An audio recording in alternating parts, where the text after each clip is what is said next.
Novel जाना तुझे जब जाना बाय नीलम रियासत एपिसोड 6। उसके फ़ोन की बेल हो रही थी जिसकी वजह से आंख खुली। बॉस का नंबर स्क्रीन पर चमक रहा था। ऑन करते हुए उठकर बैठ गई। कमरे में नीम अंधेरा था। फ़ोन पर वक्त देखा तो 6:15 हो रहे थे, यानी वो 3 घंटे सोई थी। अस्सलामुअलैकुम सर। दूसरी जानिब से लगारी साहब की खुशबाश आवाज़ आई। वालेकुम अस्सलाम। हाँ भाई, हमारे बहादुर सिपाही, बताओ महाज कैसा जा रहा है? महाज तो बड़ा कठिन है सर, वो तो मुझे बिल्कुल भी पसंद नहीं करते हैं। यानी हमारी तवक्का से बढ़कर नालायक है। बाकी घर के अफराद का रवैया कैसा है? बाकी सब तो बहुत अच्छे हैं। मुझे कहना पड़ेगा, आप ही तो इनके बारे में ज़रा इंसाफ नहीं करती हैं। अंकल बड़े ही नफीस हैं, पता नहीं उनको ये वाला बेटा किस पर चला गया है। दूसरे तो ऐसे नहीं हैं, ये अपनी भाभी पर चला गया होगा। गारी साहब के जवाब पर जुगन का कहका उमड़ आया। बिल्कुल बिल्कुल दुरुस्त कहा, वो आप ही जैसे ही हैं, नकचढ़े, मगरूर, मूडी। पर एक बात है सर, यहाँ आने का फ़ैसला तो मैंने जज्बात में कर लिया था, पर अब मुझे भी ज़िद हो गई है। मैं अब कहीं नहीं जा रही हूँ, इधर ही रहकर इनके सीने पर मूंग डलनी है। एक मज़े की बात सुने सर, यहाँ इनका सारा महल्ला मुझे देखने आया था। बड़ी कोई सेलिब्रिटी वाली फ़ील आई थी। इतने सारे लोग बेक वक्त इतनी चाहत से देख रहे हों, सोचें ज़रा कितना अच्छा लगता है। आप मेरी 2 माह के बजाय 4 माह की छुट्टी मंजूर करें। अब या तो ताशफीन बदलेंगे या मैं यहाँ से हमेशा के लिए जाऊँगी। आप मेरे लिए दुआ करते रहना। मेरी बीवी की, मेरी अम्मा, सबकी दुआएं तुम्हारे साथ हैं। पर लगता है तुमने अपने घर पर यह नहीं बताया कि कहाँ जा रही हो। सर आप खुद सोचें, अगर बता देती तो मुझे आने किसने देना था? आखिर ताशफीन की वजह से उनकी सब जानने वालों में कितनी सुबकी हुई थी। वलीमे पर बुलाकर फिर वलीमा ही कैंसिल कर दिया। खैर छोड़ो गई बातों को, तुम अपना ख्याल रखना। और साहब जी ने ज़्यादा तंग किया तो बर्दाश्त करने की ज़रूरत कोई नहीं है। मुझे फ़ोन करना, उसी वक्त लेना आ जाऊँगा। थैंक यू सर, पर जितनी देर में आप यहाँ तशरीफ़ आएंगे मैं ख़ुद टैक्सी लेकर पहुँच जाऊँगी। बस यही नुकसान है, लड़कियों को ख़ुद मुख्तार बनाओ, फिर ज़रा सी फेवर भी नहीं लेती हैं। फेवर ले लेती हूँ सर, आप ज़रा मेहरबानी करके मेरी पिछले 3 माह की तनख्वाह मेरे अकाउंट में डाल दें। आखिरी दफ़ा बैंक कब गई थी? यही कोई 2 माह पहले। हाँ तो फिर तुम्हें कैसे इल्म होता? तो तनख्वाह तुम्हारी 1 माह पहले ही अकाउंट में जा चुकी है।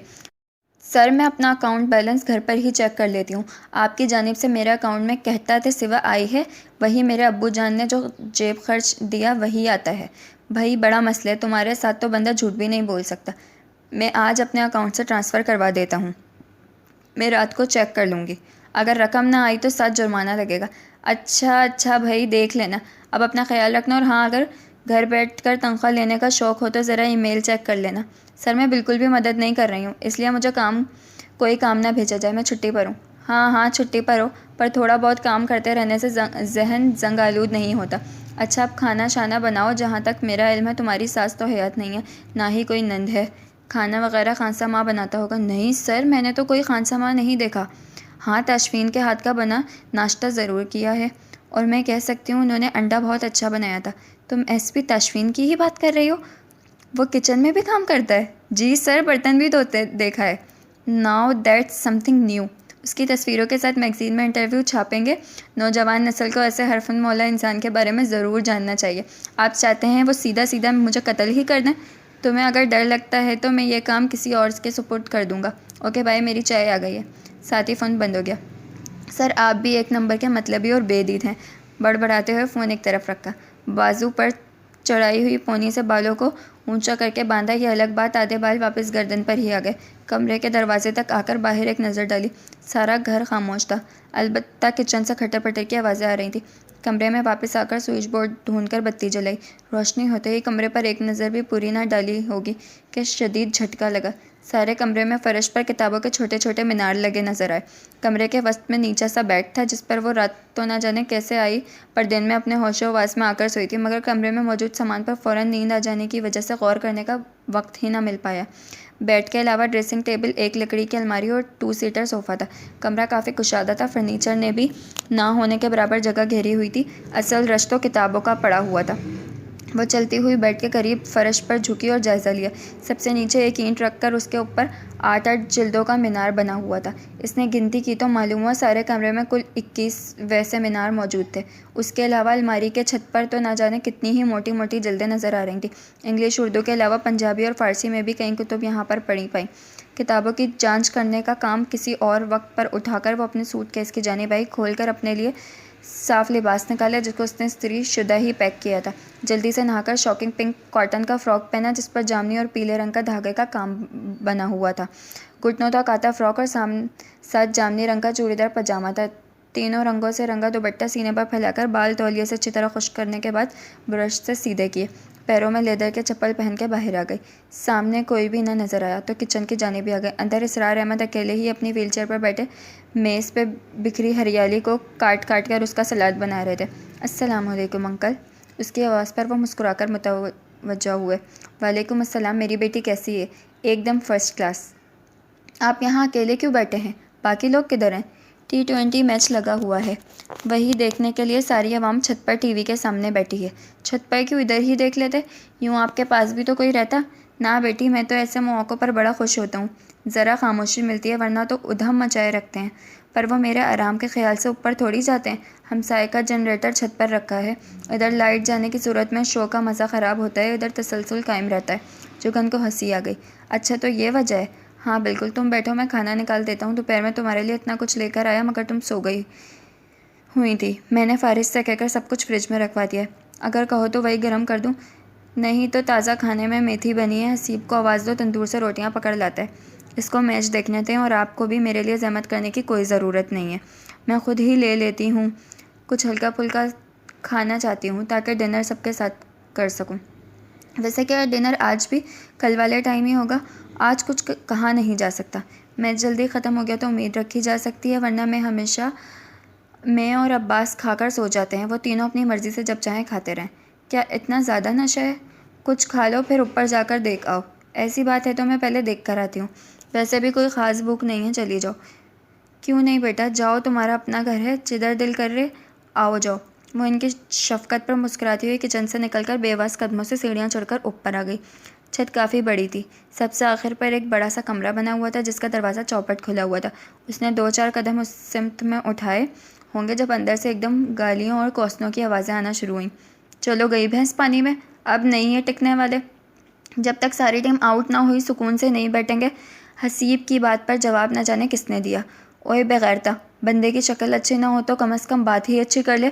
बड़ा आया तजुर्बेकार कहीं का। कोई ज़रूरी तो नहीं कि एक प्लेयर आउट हुआ है तो सारी टीम ही हो जाएगी। मेरी बात लिख लो, अगर 2-4 ओवर्स के अंदर अंदर सारी टीम घर ना गई तो आज का डिनर मेरे बड़े भाई की तरफ से, और अगर चली गई तो आज का डिनर तुम्हारे बड़े भाई की जेब से। हसीब के चैलेंज करने पर तीसरी आवाज़ गूंजी।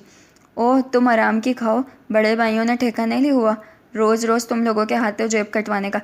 कमीनों, दोनों सूरत में फ़ायदा तुम दोनों दोस्तों का है और कबाड़ा मेरा और ताशफीन का होता है। चौथी आवाज़ ताशफीन की थी। चल फारिस यार, टीवी बंद कर, सारा मज़ा ख़राब हो गया। अब कोई मौजज़ा ही हो तो, वरना मैच हार गए हैं। लिहाजा यहाँ बैठकर ब्लड प्रेशर बढ़ाने से बेहतर है नीचे चलकर खाना खाया जाए। जूते पहनने की आवाज़ के बाद कदमों की चाप उभरी और अगले ही पल उसका चेहरा दरवाजे के फ्रेम में नजर आया। उसकी नज़र भी जुगन पर पड़ी, जो निगाहें फ़कत चंद पल कबल तक नरम थी, एकदम सर्द हो गईं। अंदर वाली आवाम अभी तक मैच में गुम थी। ताशफीन चलता हुआ उसके करीब आया, जो उसकी जानिब देखने से पूरी तरह चिनाब बरर रही थी। एक सेकंड को वो उसके पास थमा, फिर बगैर कुछ कहे आगे बढ़ गया। जुगन ने नाहमवार होती सांसों के साथ उसकी चौड़े शानों वाली पुश्त को देखा। दिल उससे जैसे दर्द का फोड़ा बन गया। गहरी टीस उठती थी। जी चाहा अभी और इसी वक्त यहाँ से चली जाए। इतनी बेइज्जती तो सारी ज़िंदगी नहीं हुई होगी जितनी इसको एक दिन में ताशफीन की संगत में महसूस हो रही थी। जैसा सलूक तुम मेरे साथ कर रहे हो, मैं पाई पाई का हिसाब न लूँ तो तुम्हारी बीवी नहीं हूँ। फिर अपने ख्याल पर खुद ही शर्मा गई। लबों पर मुस्कुराहट दौड़ी थी। वो इस वक्त सिटिंग हॉल में मौजूद था। सारे घर पर हू का आलम छाया हुआ था। रात के 12:30 बज रहे थे और इस घर के मकीन इस वक्त तक गधे घोड़े बेचकर पड़ जाते थे, क्योंकि सुबह दूसरे तीनों कॉलेज स्कूल के लिए निकलना होता था। ख़ुद उसका भी आज ड्यूटी पर वापसी का दिन था। घर पर गुजारी एक छुट्टी तो जाते नज़र भी ना आई। टेलीविज़न हल्की आवाज़ के साथ चल रहा था। इस वक्त आंगन टेढ़ा लगा हुआ था। वो बड़े इन्हमाक से शकील साहब और बुशरा अंसारी के दरमियान होने वाले मुकालमे सुन रहा था। चेहरे पर धीमी सी मुस्कुराहट थी। दोनों हाथ सर के पीछे बांधे सोफ़े पर नीम दराज था। आधी टांगें सोफ़े के एंड से नीचे लटक रही थी। रिमोट कंट्रोल सीने पर धरा था। तभी फ़ोन पर मैसेज टोन बजी, जो कि शाम से लेकर अब तक वक्फे वक्फे से जाने कितनी मरतबा बज चुकी थी, पर वो मुसलसल इग्नोर करता रहा था क्योंकि तब वो भाइयों के साथ मौजूद था। अब तन्हाई ने तवज्जो उधर मबजूल करवाई। फ़ोन खोलकर देखा, चंद एक दोस्तों के मैसेज, तो इसके अलावा एक मैसेज उसी आईडी से थे जिसके चलाने वाली ख़ुद उसको फ़ैन कहती थी। उसने तासुफ से सर हिलाते हुए जवाब टाइप करना शुरू किया। तुम आखिर बनी किस मिट्टी की हो? कोई गैरत हमियत नामी चीज़ से भी कभी वास्ता पड़ा है या नहीं? दूसरी जानिब से फट जवाब आया, मेरा आज तक बस तुमसे ही वास्ता पड़ा है और तुम भी बेवफा निकले। मोहब्बत मुझसे की और शादी किसी और से। और आगे रोने वाले मुंह बना भेजा, तुम्हें कैसे इल्म है कि मैं शादीशुदा हूँ?